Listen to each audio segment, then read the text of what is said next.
Welcome to another episode of The King's Couch. Today, I have the pleasure of interviewing one of my best friends. He's like a brother to me.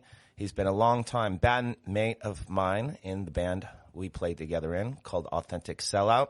His name is Christian Borja, and he's an amazing musician, a radical father to two boys, and he is one inspiring fitness coach and has an amazing story to tell. Christian, how are you? What's going on, bro? How are you? I'm doing good, man. So we're currently on location in our rehearsal space at Superior Sound, and we're recording this before a practice that we have following this. But like I do with all my guests, I want to start from the beginning.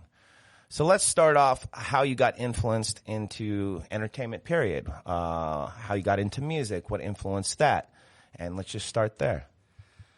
Right on. Well, the entertainment industry for me happened quite early. My living here in Southern California in San Diego, my mom did some modeling and whatnot and acting and stuff before she had me. And then when she had me, she kind of got me into that. So like at 5 years old, I did my first photo shoot thing for I was in a Speedo on the beach for a catalog is what it was really. But then after that, I ended up doing more and more things throughout the modeling and commercial space mostly. And it was cool, you know, growing up. My family starting off really didn't have much money at all and stuff like that. You know, we lived in a bunch of different spots around the beach because my mom loves the beach and whatnot. And then finally, when I was about 8 years old, my dad owned a martial arts studio. He started it when I was about 5, but opened up a martial arts studio with like 6 other kids that I was in a play group with, and it ended up taking off. It was in La Jolla, which is La Jolla. It's a nice part area, and you know, there's some decent money to pay a good membership for a martial arts for your kids.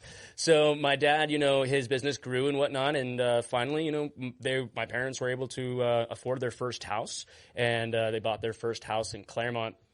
And so things were, you know, going okay with that. And meanwhile, I was continuing to do modeling and acting, you know, up in LA and whatnot. And sweet, you know, my mom loved the beach. We were always at the beach, growing up surfing and all that fun stuff. So, but eventually, you know, I was doing a lot of work up in LA, and so I had to go into doing homeschool or charter school for a little bit, and then I transitioned over to public school. My parents put me in a private Christian school for most of my elementary and stuff like that. But going up to LA so much, they're like, he's too tardy, and so he can no longer come here. So that was nice, and it kind of sucked. But my dad ended up going through some different business deals that kind of caused my parents to start arguing, fighting, a lot of that kind of stuff. And during that time was really looking for kind of a way to like shut out the noise, you know what I mean? If any of you guys dealt with, you know, parents arguing and fighting growing up, oh, I know. Yeah, it sucks. My father was an alky. Yeah, it's not fun, and it's kind of hard to process and can be kind of scary when you're a kid and whatnot. So, you know, I really gravitated to music because I could put my stereo on and I can listen to music. And what music? What type of music? Well, what resonated with you first? You know, well, it was like, man, I mean, like growing up, you just listen to whatever your parents put on the radio in the car. You know, some Alanis Morissette now. It was making Actually, remixes. She's pretty fucking good. So. Making remixes of Britney Spears to piss off my sister. No, I remember for like my ninth or 10th birthday, we had a party at the house, and I got what's the guy? I don't know the band's name, but you guys know Blue Dab and D Dab and Die. Is that even how you say it? I think so. Blue. I'm blue. I don't even know what the fuck he's saying either. That was like 10 years old. That's a badass jam. It's catchy. That was, you know, and so like that was the first like CD that I kind of remember getting as like a little kid that I loved because I was popular back then, right? And so I would just blast that. And when I got to be about 11, I got into, what was it? Good Charlotte and Sum 41, Blink-182 and Green Day and stuff like that. And I just really, it was, more aggressive music and stuff. And my parents' relationship didn't really get any better. My dad's business deals, he ended up selling the martial arts studio to go into which I mean is a great idea and everything. And at the time there was a lot of this stuff going on, but it was a child prevention kidnapping DVDs. Oh, is that Kid Billy? That's Kid Billy. That's Kid Billy. I remember Kid Billy. So yeah, my dad, went into this whole, especially since I was in the entertainment business, he wanted to create these DVDs that were, help kids be aware of child abductors, because there was a lot of that going on. There was I believe 1 or 2 huge news cases in San Diego that happened. And, now as a dad of 2 boys, I can definitely understand what kind of fear hearing that and seeing that all over the news, right, comes into play. So I think what my dad was trying to do was super cool and everything, but just didn't land. Exactly. Yeah. And when you buy tens of thousands of hundreds of thousands of DVDs and expect to, do these infomercials and sell them, and they don't, and you're sitting on, this, That's exactly why we haven't printed vinyl yet. You bands out there know, you're sitting on CDs. I mean, one thing that Wov shared with me is that, how they really got big, dude. They were hustling cases of CDs out of their trunk, before they were ever, he said that they went through 100,000 CDs out of their trunk, just handing out at show, dude. And so that was, you got to hustle to get that stuff, gone back in the day. Now you can't even give away a CD to use as a coaster. Yeah. They were purely digital, but vinyl has made a resurgence, and we are in talks about finally releasing our last record on vinyl. Some cool stuff in the works. Yeah, we'll get to that later. Yeah, so, anyways, I was begging my parents to be able to get me a guitar because, like I said, I was getting into, that 90s pop punk kind of stuff. Like I said, Good Charlotte and Sum 41, right, Blink-182, Green Day, those bands. And because I was getting frustrated and angry being, about 12 years old, 11, 12 and into 13. And so I loved that music. I really resonated with that music and whatnot. And then the Sum 41 album that I got also came with a super awesome DVD that might have been X-rated. Hello. I put it into, I think it was my PS2 that I had in the time on my computer, and I was like, I think PS2 was the first one that you could actually watch DVDs on. It was probably that, because I had one of those. For gaming systems, at least. Yeah. And so I plugged it in, and it was a total behind the scenes of their tour. I forget the album name, but it's the one with the Frankenstein, head on it that's green or it's pretty dope. And I was like, oh my gosh, this looks awesome. Dude, they were just partying and playing shows and had naked chicks in the back room, and it was just as a 12-year-old kid, you're like, oh my gosh, especially a boy, what goes on that age. Yeah. It's what? This is amazing. I want to do this. So begged my parents. My parents didn't know. I've never told them that story, so y'all listen. That's it looked really fun. So I begged my parents to get me a guitar, but things weren't going super smooth and whatnot as far as financially and stuff with us. They were more so just trying to pay the bills and keep a roof over our head at that point. So at my 6th grade graduation, right when I was about 12 years old, I think that's how old you are when you're in 6th grade, my grandma got me a Fender starter pack. Not a Fender, a Squier starter pack at Guitar Trader. Man, I missed that place, but Guitar Trader right over there in Claremont. And I bought my first guitar, my first paycheck when I was 16 there. I miss that place every day, dude. Yeah, dude. Every day I stare at my guitar, I think of Guitar Trader. That place was rad. Yeah, no, they definitely. So you bought your first guitar from there too? Well, my grandma did. Yeah. My father, my actual first guitar was an Ibanez. I can't remember what series. My father bought it for me for Christmas, and it sat around for about 8 months, and then he's like, "If you don't take lessons, I'm taking it back, or I'm keeping it for myself." And I did. Nice. Yeah. And then I ended up booking my guitar teacher all those years later. Brett Ellis. Shout out to Brett Ellis. That's Great cool. musician. That's really cool. Anyway, sorry. All good, man. And so yeah, she bought me the guitar, and now I could really cancel out all the noise and whatnot. Luckily my parents were cool, and they, one thing about I was really fortunate to have is my parents were both very supportive for the most part on, me being able to be creative and play music and be into art and just really be into alternative stuff, was really cool. My mom a little bit more free-spirited than my dad, but, it's good to have that balance. I met both your parents. I definitely get that. Your pops is cool. I've actually golfed with Christian's father once, and really nice guy. Little I almost want to say militant in his attitude. Yeah. He's very disciplined. Well, he grew up, his dad was in the Navy. And I could tell. So. It definitely resonates. Even my father can owning a martial arts studio.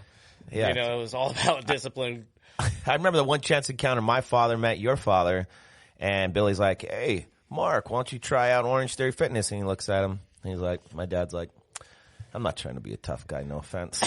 And he's like, well, nice to meet you, sir. And that was the end of that conversation. That's good. But yeah, I was going to ask you before we start getting farther in the story, what was your first show? And were you a Soma kid, or was there a club that you would go to, like all ages venue-wise? So, yeah, definitely. Yeah. Honestly, my first show was a POD show when I was 5 years old for a Miles Ahead crusade. I told you my parents, I went to a Christian school and stuff, so we went to this Miles Ahead crusade. Miles is the pastor of the Rock Church here in San Diego in Point Loma. It's like the biggest church in San Diego.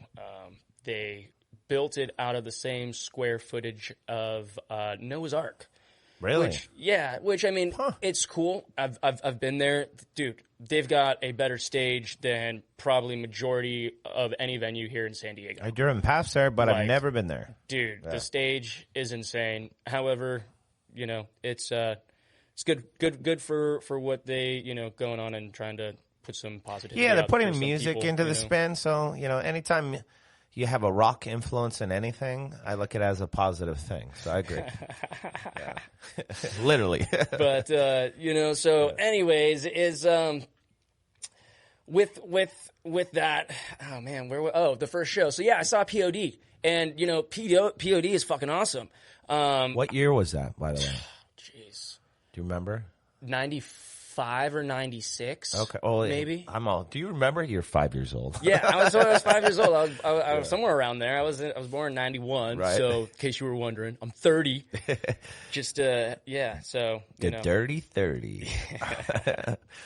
But yeah, that was my first show. And honestly, it was the coolest thing, because that's honestly one of the only things that I remember from being that young, besides messing around, trying to do karate at 5 years old and stuff like that, and going to the beach and going to farmers market. Do you have old home videos that your parents shot of you to reflect on all these years later? Not really. Yeah. Because to be honest, a lot of things got lost kind of through where this story goes next. Okay. And but yeah, so the first show that I saw was POD, and then the next show that was that I went after being into music and stuff like that is I got to go see Boston, which was awesome, and they were my first rock show to go see.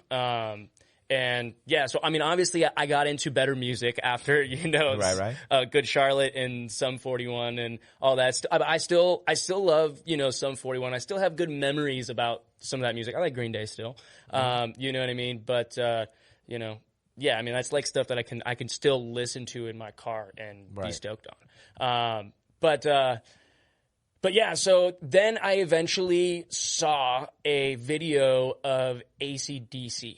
And that's what really launched me to I want to play rock and fucking roll. Fuck yeah, that's what I'm talking about. It's AC/DC. Yeah, dude. And Angus Young. So yeah, I saw him on TV back when MTV was actually doing stuff. And then I ended up getting I got the Back in Black album, and I listened to that was all I listened to on repeat. And that was like, I would put in the Back in Black album, and how I started playing guitar is I would just try to play along.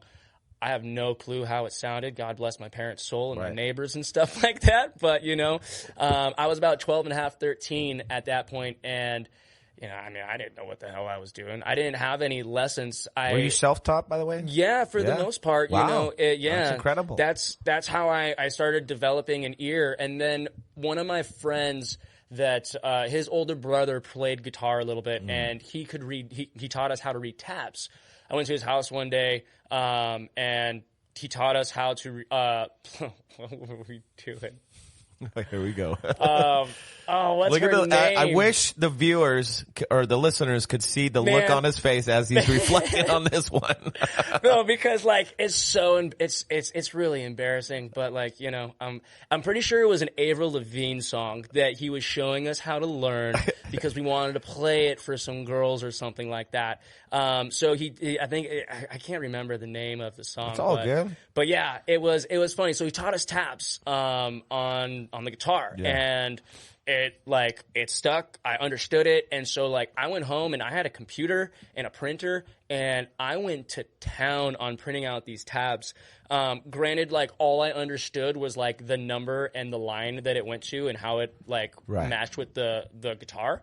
I didn't know what hammer-ons and pull-offs are and all these swishes and all these different little scribbles and different things on there, the more advanced stuff to it. So I wanted to learn the whole entire solo and everything to Back in Black and Hell's Bells and all that stuff. And for those about to rock, I loved that whole album. I remember in the car I had to do a shoot in Palm Springs, and I listened in my portable CD player. I listened for those about to rock for 3 hours. That's awesome. Straight. I loved that. What about Last Action Hero? You like that song, That's a Big good song, Gun? too. Oh, yeah. I still think to this day that we should do a cover of that song. Hey, I'm down to cover it. That is one of my favorite guitar riffs of all time. Nice, that dude. song right there. That's a dope. I remember when you were the year you were born and shit. That's how old I am. When that movie came out, watching it in the theater, I was blown away hearing that song.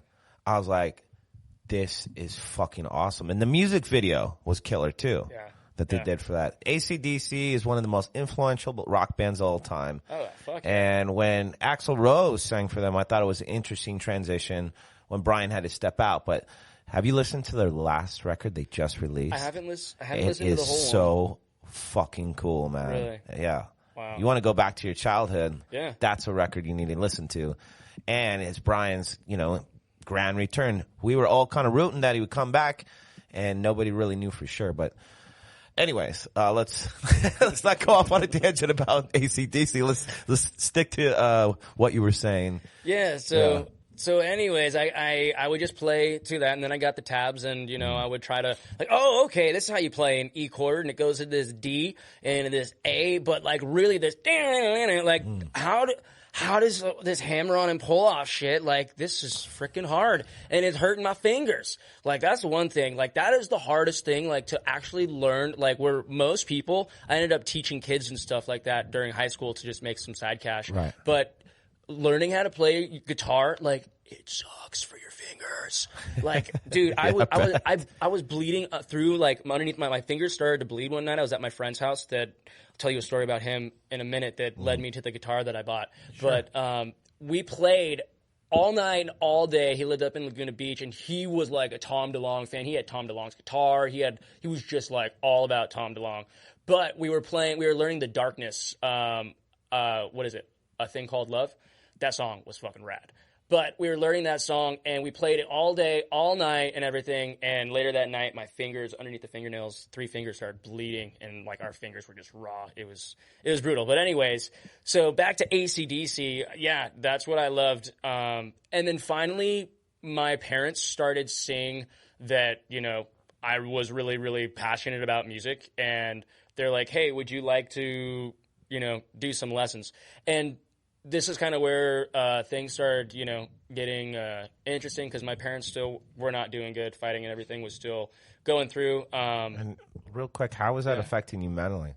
Oh, man, it sucked. It made me angry. It led me to doing a lot of the bad shit that I got myself into. Do you ever get scared, like, that your father or mother were going to get in a fist fight, or is there verbal abuse that you were subjected to when you were that young?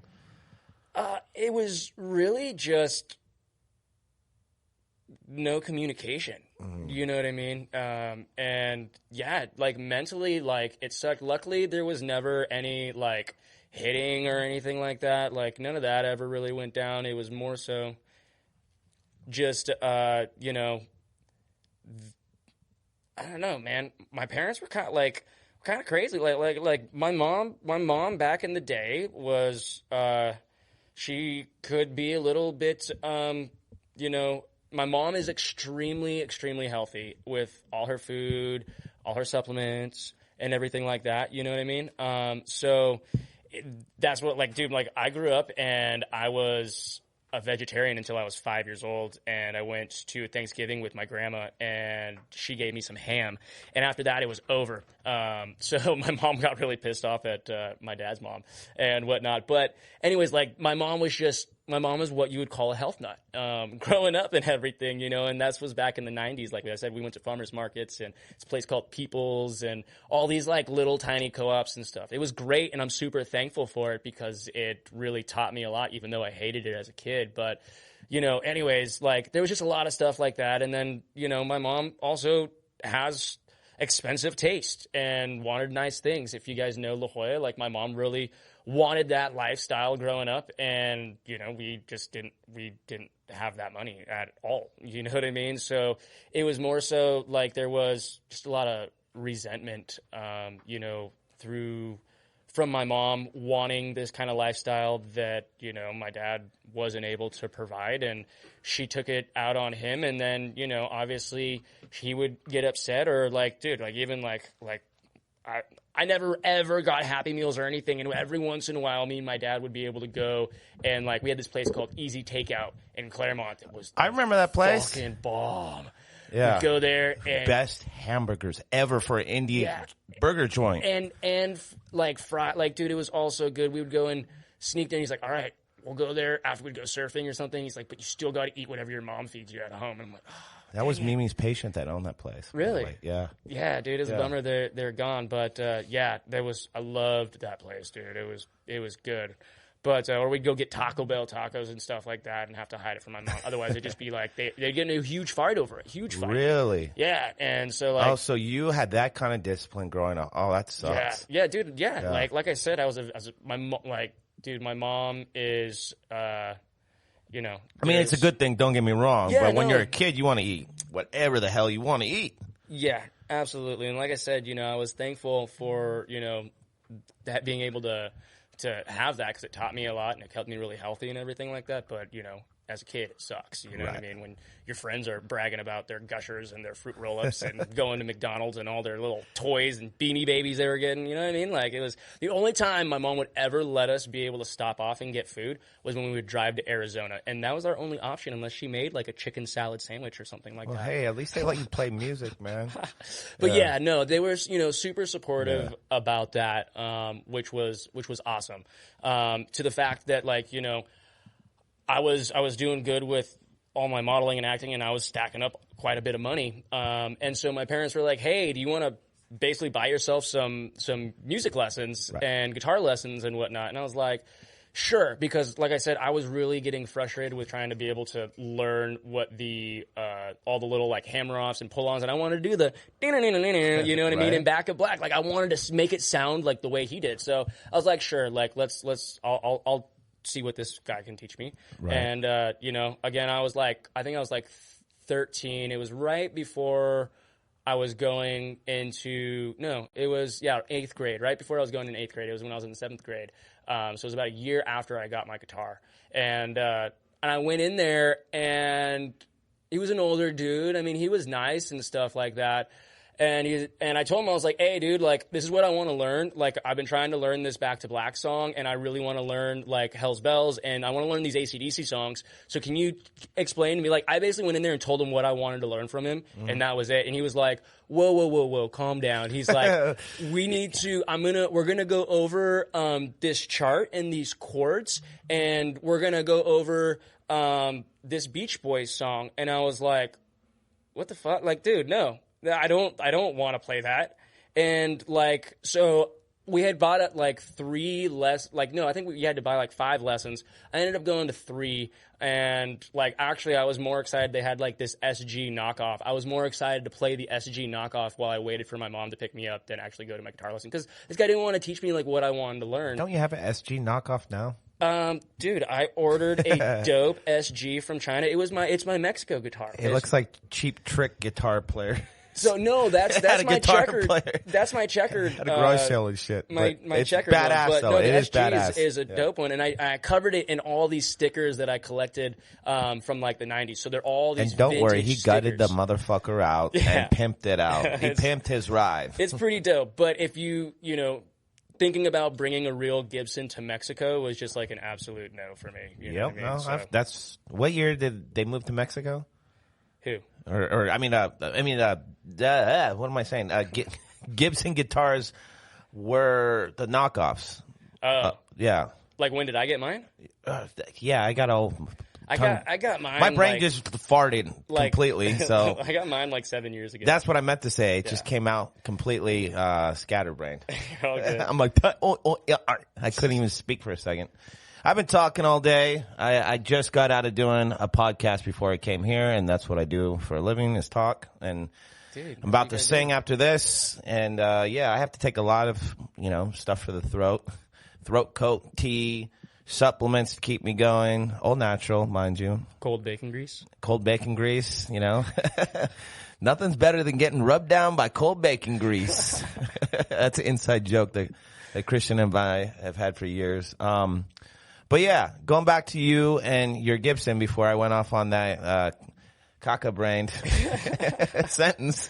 Yeah, no, totally. So, I mean, long story short, I didn't go back to getting the lessons and whatnot.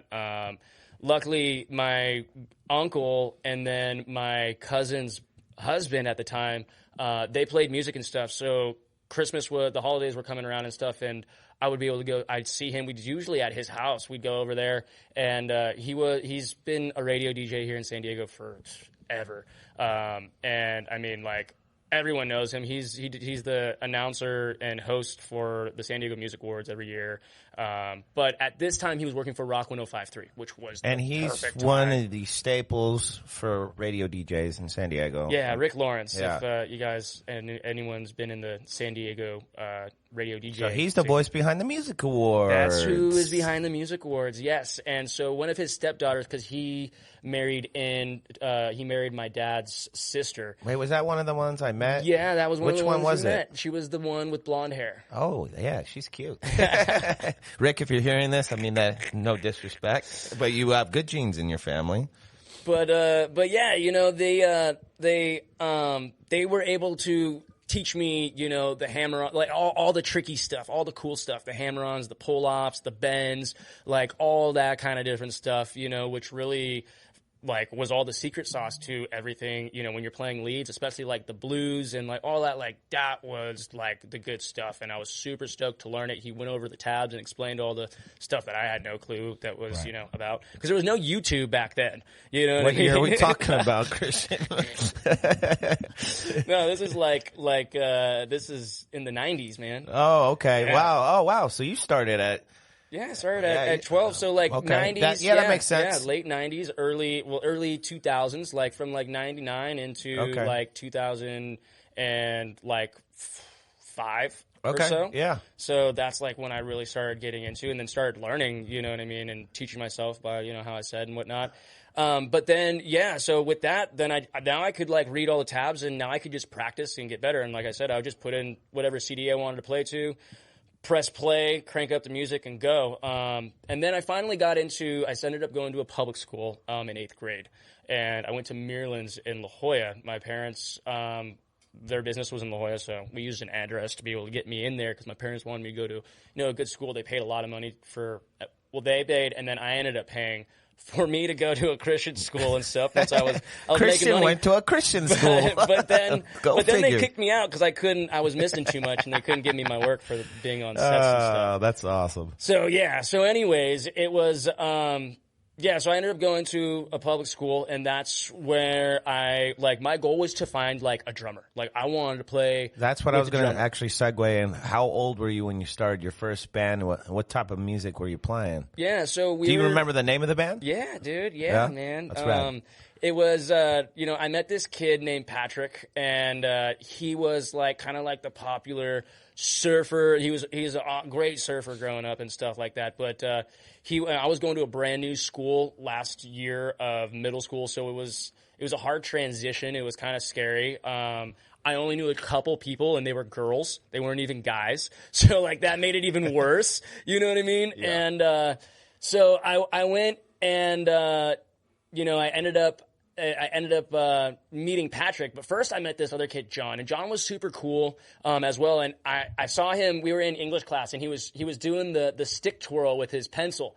And after class, I was like, "Hey, do you play drums?" He's like, "Yeah, I do." And I was like, "Oh, I knew it, dude. You're doing the stick twirl thing over there. That's pretty awesome, blah, blah, blah." And he was, banging on his desk. So I was like, I bet this guy plays drums. So I went up and asked him. So he had the rudiments, you could just tell. He did. But it was really hard for us to set up a day for my parents to come drop me off at his house and stuff. So I didn't really get to play with him until later on in high school for a little bit. But with my friend Patrick, we ended up becoming good friends because he surfed the place that I love to surf at, which was Wind and Sea. And so we actually met more so in the water surfing before I went to school. I met him because we got into a fight. Because Wind and Sea is very, territorial and whatnot, and there's a lot of fucking assholes that surf work in there. Wind and Sea, dude. I see that ego every day. Some reason they just wake up super grumpy, and even though you are going into one of the most beautiful beaches, such a paradise, you're still grumpy as shit, and I got sucked into it for a little bit, but especially growing up and then having kids, it was just dude, get the fuck over it. Yeah, so if anyone's seen Point Break, that scene where Keanu Reeves gets punched by, what was his name, Bunker? Yeah, that's how Wind and Sea Beach is. And especially if you didn't live in La Jolla at Wind and Sea, you're not welcome there. I'm sorry, we don't live in just 6-figure, 7-figure community. Talking all this shit. While these old dudes, a lot of them still live with their parents. Calling us a kook when you're a rich motherfucker. You know what I mean? That doesn't make any sense to me. So anyways, we met by getting into a fight at Wind and Sea. Oh shit, really? Yeah. And so that's how we met. And then I wouldn't really say that anybody won or lost. We kind of just wrestled around until we were over it. What started the fight? Because he didn't know who I was, and so he's claiming local shit. Yeah, he was claiming local shit, and especially I was the new kid at school and stuff, and so he was finally, noticing me and whatnot, and especially because I went right after school, walked down from school with my surfboard and stuff, so it was my mom dropped it off to me, and so it was and so that's how that ended up, but I didn't back down. I kept going. I was like, fuck you, dude. I'm going to continue to surf. I really love this spot. I'm going to continue to surf. And so I think, after, I wouldn't back down, he was like, all right, you're cool. Since you're not going to leave, what's up? Because he had respect for you standing your ground. Yeah. Yeah. And then that's one thing I respect about you, Christian. You do have some balls. Yeah. So anyways, one of the girls that I knew lived behind him. Like I told you, I knew these 3 girls that went to Muirlands, and my parents were friends with their parents and blah, blah. So I would go over to their house and hang out and whatnot. And she had some cute friends, at 12, 13 years old. That was cool. So I brought my guitar over and I was like, hey, you guys want to hear this Back to Black? Look at and so I would play and he lived behind and then he was like, oh, you it's play you. Guitar. I remember guitar? you. Yeah. And he's like, dude, I play drums. And he had it in his bedroom and I could see it through their backyards because he lived up a little higher. And I was like, oh, he's like, you want to come over and jam? And I was like, all right, sure. And so I literally just left their house and just crawled through their backyard up to his room and started jamming, and his mom came in and was like, "Who the fuck is this random kid that just popped in our house with this guitar?" Like, what? You know? And I'm like, right. he's like, "Oh, hey, this is Christian. He's new to our school, and he plays guitar, and he was over there." Blah blah. Long story short, we became best friends, and we wanted to start a band. And so we started a band. It was called Myth Garden.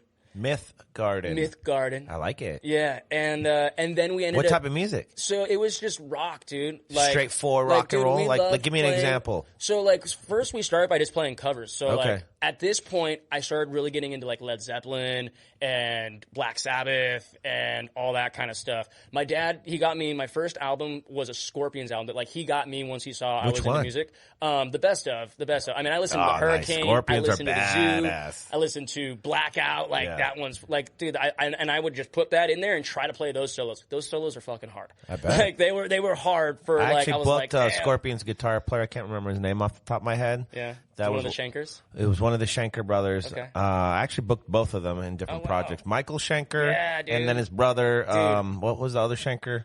I forget, dude. Anyways, they both rip. I am in Michael. Yeah, Michael I used to run Brick by Brick for all the listeners out there.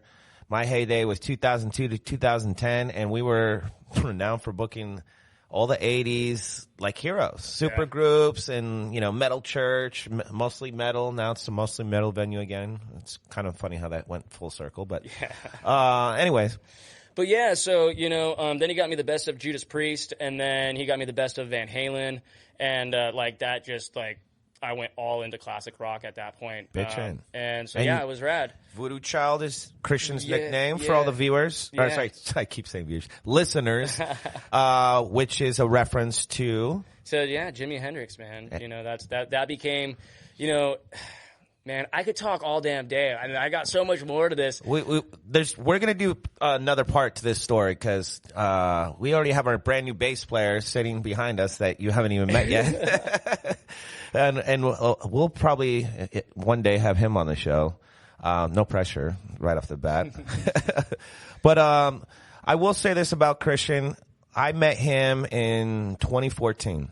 He was playing in a project with our former drummer, Mario G.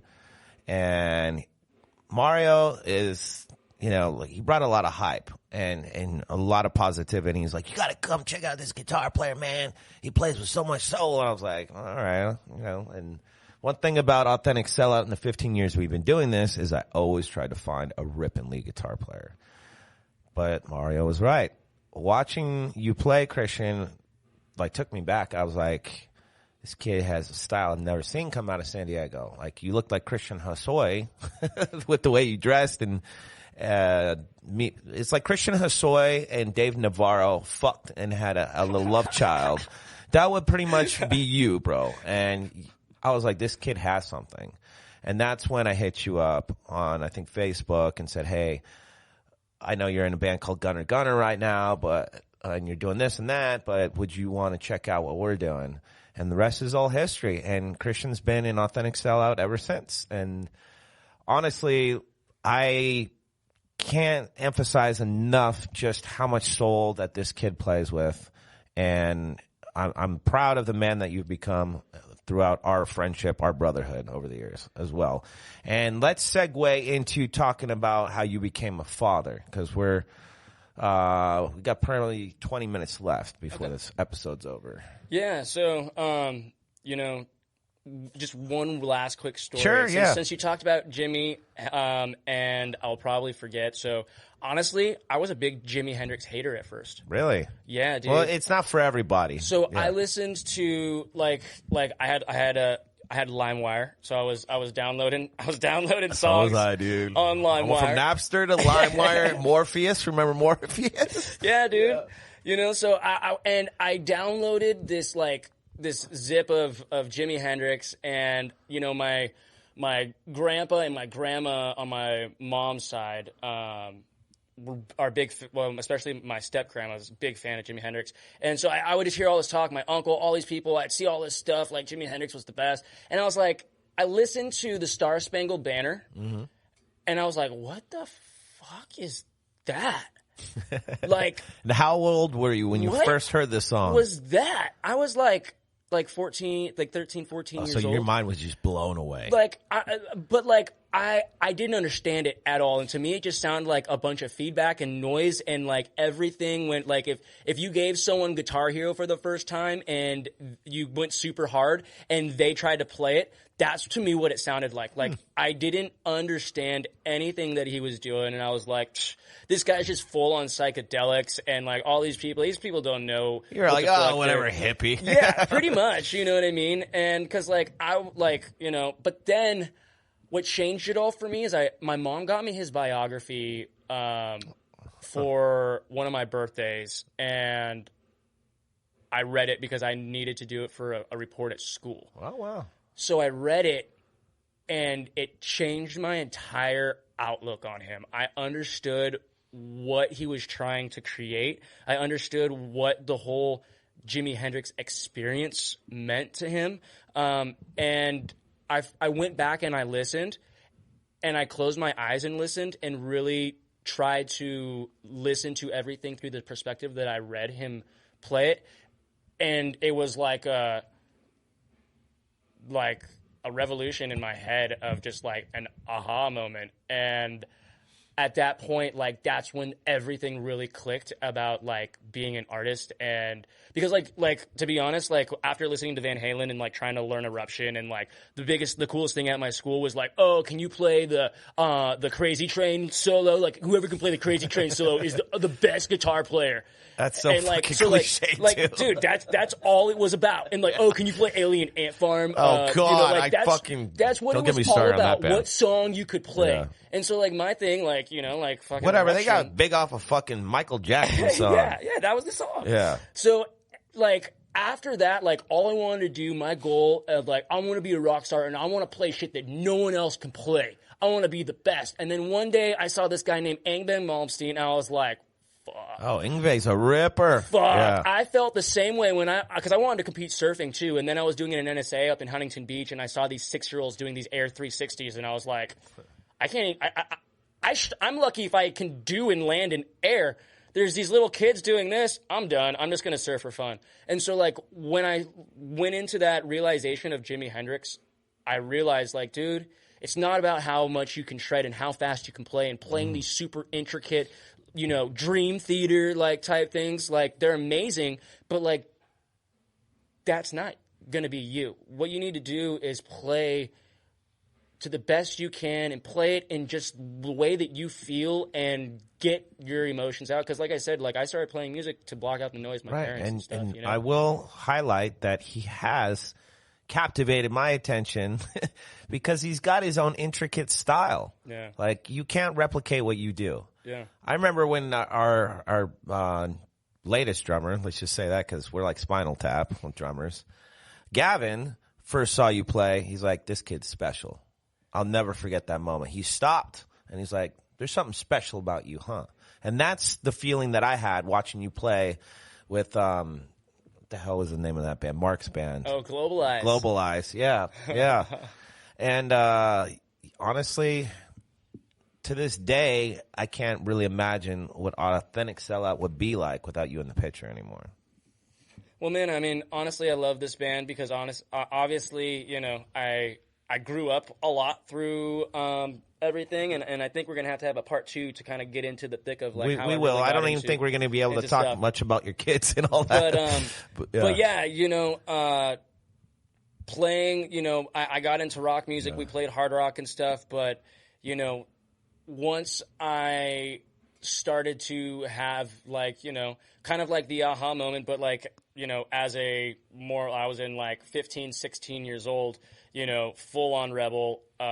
My parents got divorced. We lost our house. Like, my world went to shit at that point, where like me and my mom and my sister were living in a 1-bedroom apartment.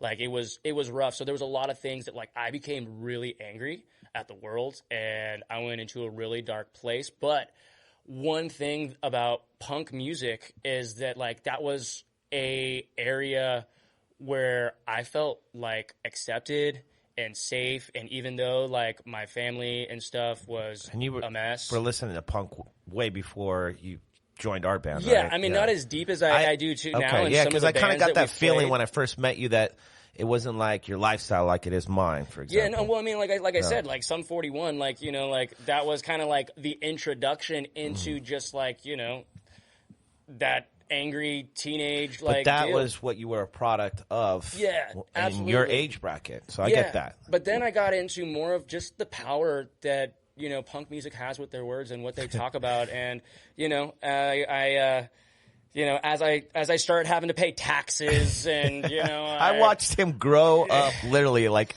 I love this kid like he's my little brother. My nickname used to be Food Stamps. That was my nickname back when I was your age, when I met Andy, and we're gonna have to have Andy, you and I all on the show. Oh man, one of these days. That would be one hell of a conversation. Yeah.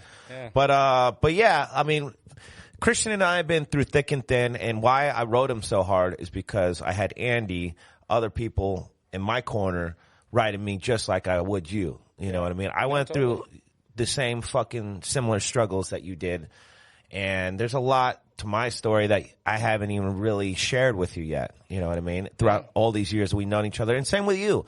And that's the beauty part about doing this show, is we can not only have fun just having a conversation, but this is also something we can put in a time capsule. Absolutely. And we can reflect on forever. And we're definitely going to have a part 2 to this, because I really haven't even cracked the ice on you being a father. Yeah. Now you have 2 boys. Yeah. Just a transition that you've gone through in the, 7 years I've known you. Yeah. And also, his journey into becoming one, influential influencer, fitness coach. He's helped train me. We're on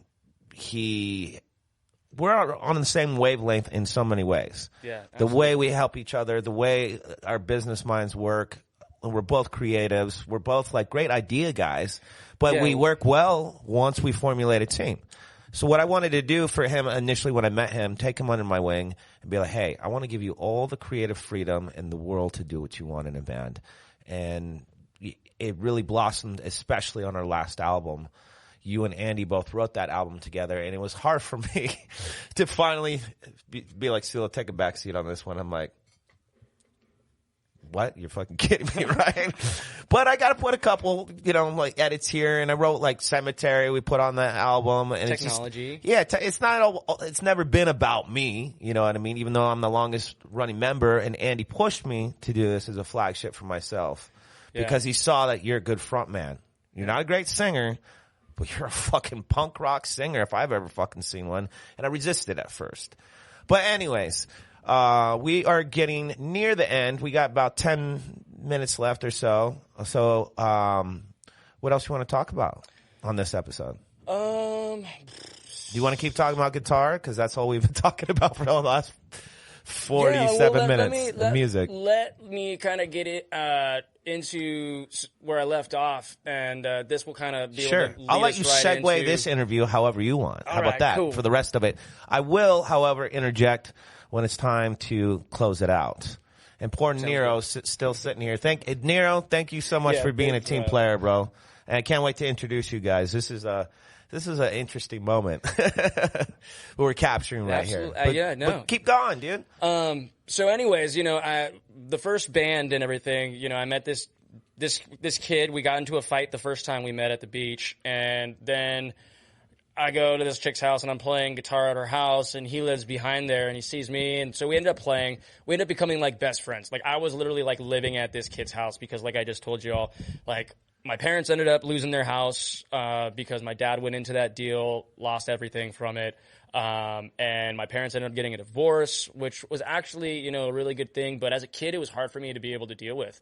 I had some kids that with the private school that I went to, they weren't allowed to hang out with me anymore because they deemed it as a bad environment, and they didn't want their kids exposed to that or around someone that was exposed to that.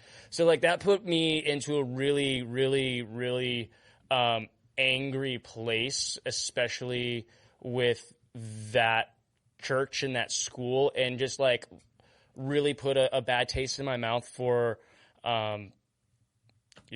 the whole church and all that kind of stuff. And I was really like, fuck them. Like, you know what I mean? And like, as I looked, like, I was like, dude, like, I don't want to be home. Like, I don't want to, like, and now you can't even hang out with me because of like my parents are getting a divorce. Like, it sucked as a kid. You know what I mean? It was like I had leprosy and no one wanted to come around me. You know what I mean? Yeah.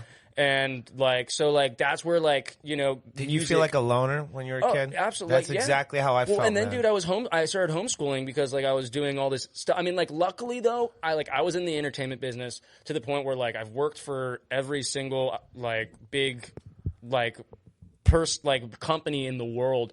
I was on a billboard for Guess on La Cienega and Beverly Boulevard with Paris Hilton. Then a number of Target commercials. I've done work for like Ralph Lauren, Tommy Hilfiger, like literally everyone you could think of. I've worked for growing up and stuff like that. And luckily, I made a lot of money because I bought the next guitar I bought is one that you guys see me play all the time, my Black Explorer. Oh, so that's how you... Yeah, this guitar, my uncle hooked it up. That's rad. My uncle that works for Rick, that worked for Rock 105.3, that taught me all the cool stuff on tabs. I told him that I wanted to buy this guitar, and you know, I wanted a Gibson SG, and I told you about my friend that I was playing, and my fingers were bleeding and everything. So we were up at the Sherman Oaks Guitar Center, and we just got done doing a shoot for, I think it was either Target or Land's End, something like that. But we went to Guitar Center in there, and I was going to go check out the Gibson SGs because I loved Angus Young, and I wanted an SG, so I was going to go in there, and I was going to check them out. If there was one that I really liked, I was going to buy it. And mind you, like, I was like 14 years old going in there, just going to drop like, you know, $1,200 on, like, I was making good money, but it was my money. It was, you know, luckily my mom gave me some money to be able to buy things I want. So I went and did, and I was going to buy it. And then my friend ended up buying the guitar. I was so pissed because I don't like to have things I like to be very different. Like, I don't want anything that like other people have. Sure. You know what I mean? Like, that's why, like, if you that's why I love this kid. That's why I like, sorry, but I just felt that connection, dude, when I saw you play. I keep going back to that moment because I was like, dude, I found another lost boy or some shit. You know what I mean? He's one of us. Yeah. But yeah, so after that, I stormed out of there. I probably cried a little bit because I was like, I dreamed about having that guitar, and you just go up and you saw I wanted it and you just bought it. Like, I was so pissed. And like, as I like in the moment, I looked up and they had a Carina Explorer on the wall, and it was $10,000. And I was like, you know what? I'm a little little brat trying to pull a flex. I'm going to buy that guitar. But did you have that kind of bank account as a model at that time? I could have bought it, but it would have taken a lot, and my mom was not allowed. Like, I had like $1,200 was like the most, like $1,500 for a was kid your age. That's fucking awesome. Yeah, but I mean, it was my own money. I had $200 or $300 or whatever. Well, you know dude, what I mean, like, dude, I got paid $10,000 for doing a Target commercial for like 6 hours, bro. When I was like 10 years old, right? Like stuff like that, and like. You know, like I paid my parents' mortgage for like a few months before they lost the house. Yeah. So when I met Christian, he was battling those demons of the past a little bit. Yeah. You know, and I saw that. I know how that feels because I had lost, you know, the recession and pushed me out of a career, and I just opened my studio too, and I was just getting my life back in order, and I was like, you know what, the least I could do is try to like help him, you know, like because I could relate. Similarly, we come from different backgrounds, different stories, but you get what I'm going with that. You know what I mean? Yeah. I used to drive him to practice all the time. Yeah. You had just had Dean shortly before I met you. Dean was probably about 8 months old or so. Yeah. And he didn't have a car. He lived close to me, and I'd have to go and pick him up for practice. And it was an interesting dynamic. And for the first time, you know, I had a stepbrother for a little while, but he ended up being a drug addict, and that's a whole nother story. Well, I was a drug addict at that point, too. I don't... A little bit. Yeah. I was just getting over But I never judged you ever because of any of that. Yeah. You know what I mean? No, you didn't. You didn't at all. You've always been, you know, super supportive. But I like that point, that was actually because that was when I had Dean. That's like when I was starting to change my life. But that's going to have to wait till the next one. The next episode is going to be your life transformation because I literally, and I've vocalized that to your father many times. Yeah. Because, you know, I am just starting to get to know Billy a little bit all these years later. And now we have so many, I call it the 6 degrees of Sulo, when we have a connection. Yeah. Like the boxing club connection is connected to Vibe Flow, and Orange Theory Fitness is it's become an interesting dynamic. But we'll talk more about that on a later episode. Honestly, we should probably wrap this up right now. Yeah, totally. So this... Let me just throw this one little last story to end this chapter. Last story and that chapter. And then I want you to leave an empowering message for the listeners. Okay, absolutely. So go do that. And then I'll wrap up the episode. Totally. So anyways, with this new drummer that I was found, we ended up finding another guitar player and a bass player, and he actually ended up singing. He played drums and sang at the same time. It was pretty cool. So we got some songs. We started writing original songs and stuff, and we set out to play shows. And that's what started my show career. We were freshmen in high school, and we started playing at Soma. Soma was actually like our first place that we played at. We went on to playing... Which location, though?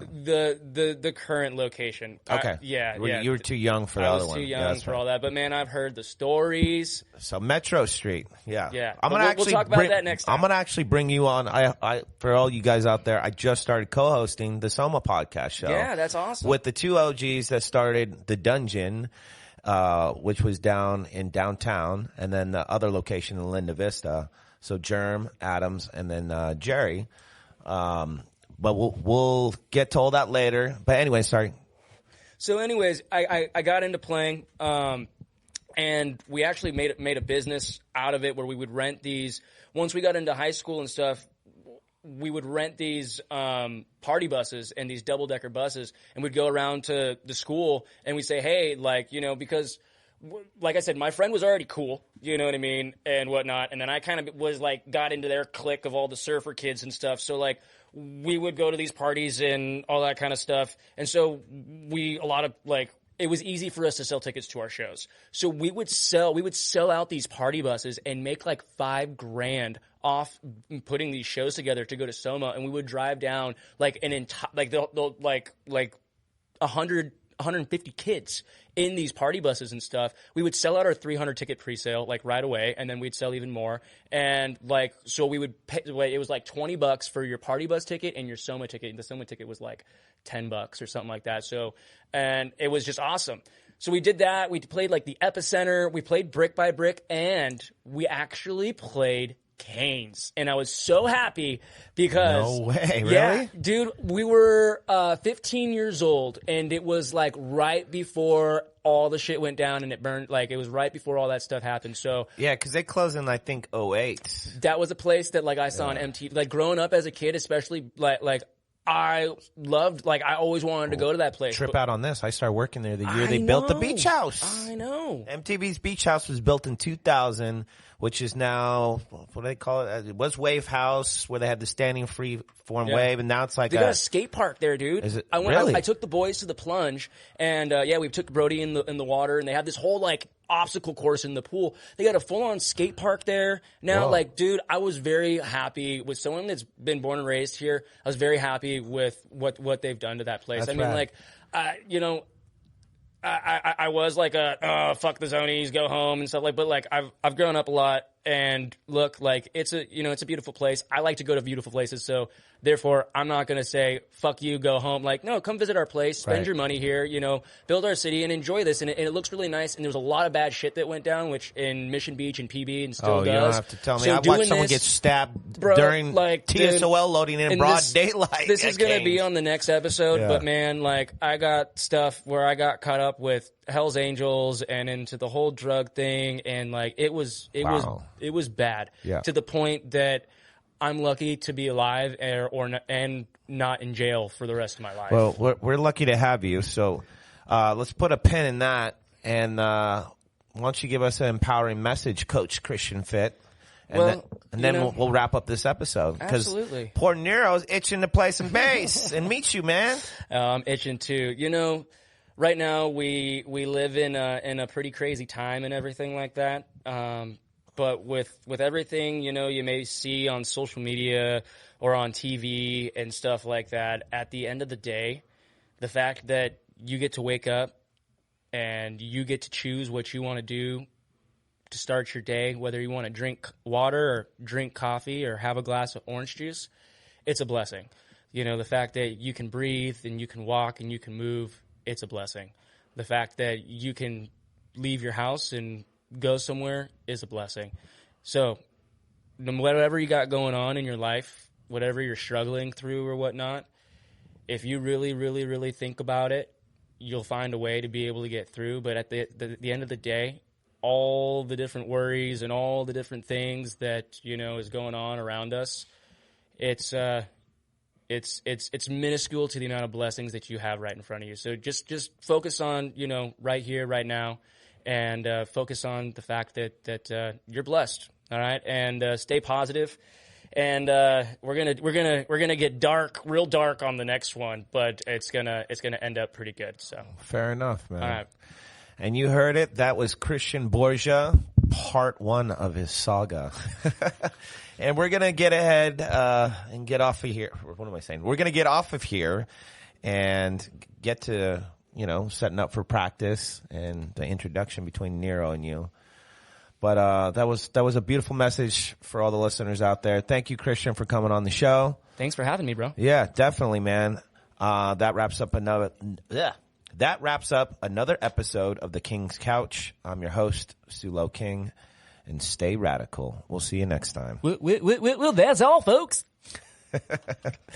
That is all, folks. Catch you later. What's up, bro? My hands